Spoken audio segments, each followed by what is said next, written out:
সংসারে কঠিন কাজ কি জানেন? সবচেয়ে কঠিন কাজ হচ্ছে এই রান্নাঘর পোষা করা। আর এই রান্না করতে যেমন কষ্ট, আবার রান্নাঘরের পোষা করা তার চেয়েও বেশি কষ্ট। আসসালামু আলাইকুম, কেমন আছেন সবাই? তো সকাল সকাল ঘুম থেকে উঠে হাঁড়ি পাতিল সব কিছু নামিয়ে, এখান থেকে থালা বাসন নামিয়ে দিয়ে আমি রান্নাঘরটা ঝেড়ে নিতেছি, কারণ আজকে আর এই রান্নাঘর ধোয়া সম্ভব না, শুধুমাত্র সব কিছুই ধুবো। আর এইদিকে পরের দিন ভাবলাম যে আজকে রান্নাঘরটা পরিষ্কার করে ফেলবো। তো পরের দিন সকালবেলা ঘুম থেকে উঠে আগে নাস্তাটা ঘরে বানিয়ে নিতেছি। এরপরে ভাবলাম ঝটকাট একেবারে সোজা রান্নাটা, গরুর গোশ আর একটু ভাজি আর ডাল রান্না করে নিই, তাড়াতাড়ি হবে। কারণ রান্নাঘর পরিষ্কার করতে অনেক সময় লাগে। এর ভিতরে যদি রান্না করতে আরও বেশি সময় লাগে তাহলে তো 12টা বেজেই যাবে। এই জন্য ভাবলাম একদিকে রান্না হোক, আরেকদিকে আমি জানালাটা ধুই আমার বুয়া আসার আগে আগে। তো এই জানালাটা ধুতে কিন্তু আমার প্রায় 1 থেকে 1.5 ঘন্টা সময় লাগে, কারণ এটাকে মাজতে ধুইতে পানি ঢলকে ধুইতে কিন্তু অনেক বেশি সময় লাগে।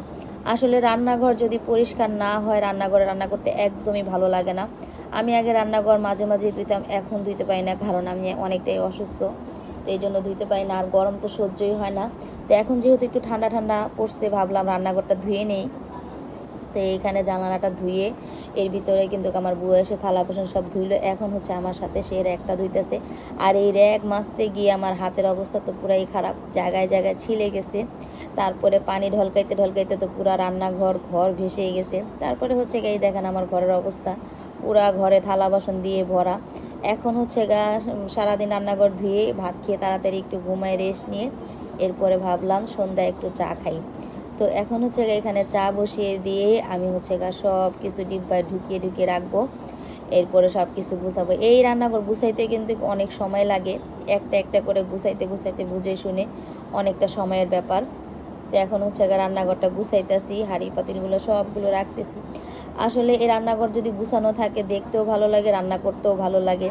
আর এখানে মশলা ডিব্বা ডাব্বি সব ধুইছি। এখন মশলা যেটা যেটা রাখার দরকার সব কিছুতে রেখে নিতেছি। আমার এই ডিব্বাতে কিন্তু হলুদ মরিচ ছিল না, ওইখানেও ঢালছি।